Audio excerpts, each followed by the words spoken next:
بلکہ مجوسی اور آتش پرست ہے۔ اس سیدہ خاتون نے دل میں سوچا، لاؤ انسانیت کے ناطے میں اپنی مشکلات کو اس مجوسی کوتوال کے سامنے بیان کرتی ہوں، شاید اس کو میرے حال زار پر ترس آ جائے۔ یہ سیدہ خاتون مجوسی کوتوال کے پاس پہنچی اور اپنی غم بھری پوری داستان اس حاکم کے سامنے پیش کی، اور حاکم سے بتایا کہ ہم فقیر و غریب لوگ نہیں ہیں، ہم ایسے لوگ نہیں ہیں کہ دوسروں کے سامنے ہاتھ پھیلائیں۔ آج ہمارے اوپر وقت پڑ گیا ہے، ہم اولاد رسول ہیں، اگر ہو سکے تو ہماری کچھ مدد فرما۔ میرے پاس 4 بچیاں ہیں جو فلاں مسجد میں بھوکی تھکی اور پیاسی بیٹھی ہوئی ہیں۔ اتنا سننا تھا، اس مجوسی کوتوال کو اس سیدہ پہ بڑا ترس آیا۔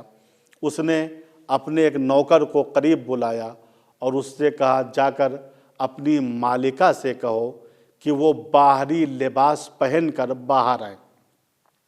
نوکر و غلام نے جا کر اس کوتوال کا حکم اس کی زوجہ کو سنا دیا۔ تھوڑی دیر کے بعد گھر کی مالکہ باہری لباس پہنے ہوئے اپنی بعض کنیزوں کے ساتھ گھر کے باہر آتی ہے۔ کوتوال نے اس سیدہ خاتون سے کہا، جاؤ میری زوجہ کے ساتھ اور مسجد سے اپنی بچیوں کو میرے گھر لے کر آؤ۔ یہ سیدہ خاتون اس زوجہ مجوسی کے ساتھ مسجد کی طرف آتی ہے۔ مسجد کے دروازے پر اس کوتوال کی زوجہ کو کھڑا کر دیا، خود مسجد کے اندر گئی اور اپنی بچیوں کو لیا، مسجد سے باہر آئی، اور یہ خاتون جو اس سیدہ خاتون کے ساتھ تھی، ان بچیوں کو لیے ہوئے اپنے گھر آتی ہے۔ ان کے نہانے کے لیے پانی کو گرم کیا، بہترین لباس کا انتظام ان کے لیے کیا، بہترین غذاؤں کا انتظام ان کے لیے کیا، بہترین بستر کا انتظام ان سادات کے لیے کیا، اور کھانے سے فارغ ہونے کے بعد اس کوتوال کی زوجہ اس مومنہ اور سیدہ خاتون کے پاس بیٹھی ہوئی تھی، اور بہت سی کنیزیں بھی بیٹھی ہوئی تھی۔ پھر اسلام کے سلسلے میں اس مجوسی ملکہ نے اس سیدہ خاتون سے سوال کیا، اللہ کے بارے میں پوچھا، رسول کے بارے میں پوچھا، اور اس کے بعد یہ مجوسی خاتون اپنی کنیزوں کے ساتھ مسلمان ہو جاتی ہے۔ اور اسی طریقے سے جو شہر کا کوتوال تھا، جب اس کو اسلام کی حقانیت کا پتہ چلتا ہے تو وہ بھی اپنے ساتھیوں کے ساتھ مسلمان ہو جاتا ہے۔ اسے کہتے ہیں، ان اللہ یہدی من یشاء الی صراط مستقیم، اللہ جس کی چاہتا ہے صراط مستقیم کی طرف ہدایت فرماتا ہے۔ یہ تھا اس کوتوال کا واقعہ۔ اس واقعے کو یہیں روکتے ہیں، اب دیکھتے ہیں کہ اس کا واقعہ کیا ہوا، اس کا حال کیا ہوا، جس نے اس سیدہ کے اوپر کہ یہ اس چیز کو ثابت کرے کہ میں سیدہ ہوں، بینہ مانگا تھا، 2 گواہوں کو مانگا تھا۔ رات میں جب حاکم بلخ سویا تو اس نے دیکھا عالم محشر میں مجھ کو لایا گیا۔ رسول اسلام میدان محشر میں ایک ایسے محل میں تشریف فرما ہیں جس کو یاقوت سرخ اور زبرجد سب سے بنایا گیا ہے، اس کے اندر لولو و مرجان بھرے ہوئے ہیں۔ یہ حاکم رسول اسلام کے قریب گیا اور کہا، یا رسول اسلام، آپ یہ بتائیے یہ محل کس کا ہے؟ رسول اسلام نے اس حاکم کو کوئی جواب نہیں دیا۔ پھر اس حاکم بلخ نے سوال کیا، یا رسول اسلام، آپ بتائیے کہ یہ یاقوت کا محل اور زبرجد کا محل کس کا ہے؟ رسول اسلام نے اس حاکم سے اپنے منہ کو پھیر لیا۔ حاکم کو بڑی تشویش ہوئی اور کہا یا رسول اللہ، میں مسلمان ہوں، میں آپ کا کلمہ پڑھتا ہوں، آپ میرے سوالوں کا جواب نہیں دے رہے ہیں، آپ مجھ سے منہ پھیر رہے ہیں۔ رسول اسلام نے فرمایا اگر تو واقعاً مسلمان ہے تو اپنے اسلام پر 2 گواہ پیش کر۔ اتنا سننا تھا، یہ حاکم گھبرا کے کہتا ہے رسول اسلام آپ تو بہتر جانتے ہیں، اس میں گواہ پیش کرنے کی کیا بات ہے؟ میں اللہ کا کلمہ پڑھتا ہوں، میں اس کے رسول کا کلمہ پڑھتا ہوں۔ حضور پاک نے فرمایا اگر ایسا ہے تو نے میری ذریت کے ساتھ وہ خاتون جو سیدہ تھی تیرے پاس آئی تھی، تجھ سے مدد کا مطالبہ کیا تھا، وہ پریشان حال تھی، تو نے اس سیدہ سے کیوں گواہ کا مطالبہ کیا تھا؟ اسی عالم میں اس حاکم کی آنکھ کھل جاتی ہے، یہ صبح کا انتظار کرتا ہے۔ جب صبح نمودار ہوئی تو یہ شخص صبح سویرے اس کوتوال کے گھر پہ پہنچا جہاں یہ سیدانی اپنی بچیوں کے ساتھ قیام پذیر تھی۔ اس حاکم نے دق الباب کیا، کوتوال گھر سے باہر نکلا۔ گھر سے باہر نکلنے کے بعد اس نے پوچھا حاکم تم میرے پاس کیوں آئے ہو؟ کہا بات یہ ہے کچھ ہمارے مذہب کے لوگ تھے، پریشان تھے، رات میں انہوں نے تمہارے گھر میں قیام کیا ہے، تم مجوسی ہو، تمہارے لیے سزاوار نہیں ہے کہ کوئی مسلمان تمہارے گھر میں رہے، لہٰذا ان مہمانوں کو میرے حوالے کر دو۔ اس کوتوال نے مسکرا کے کہا حضور میں اب مجوسی نہیں رہا، میں اور میری زوجہ اور میرے سارے گھر والے رات ہی میں کلمہ پڑھ کر مسلمان ہو چکے ہیں، ہم ان مقدس مہمانوں کو آپ کے حوالے نہیں کر سکتے ہیں۔ حاکم نے کہا ایسا کرو مجھ سے 1000 دینار لے لو، 1000 دینار کے عوض میں ان مہمانوں کو میرے حوالے کر دو۔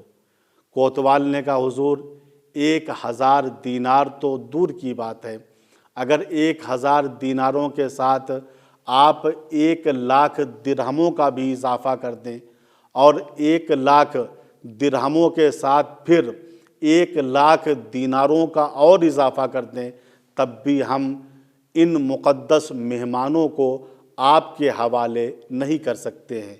حاکم نے کہا آخر وجہ کیا ہے کہ تم ان مہمانوں کو میرے حوالے نہیں کرنا چاہتے؟ ایک مرتبہ کوتوال نے کہا حضور جو خواب آپ نے دیکھا ہے وہی خواب میں نے بھی دیکھا ہے۔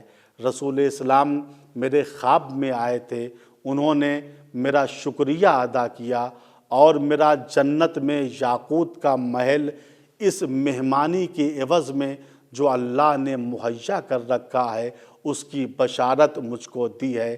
میں کسی بھی حالت میں ان سید زادگان کو، ان مقدس مہمانوں کو آپ کے حوالے نہیں کر سکتا ہوں۔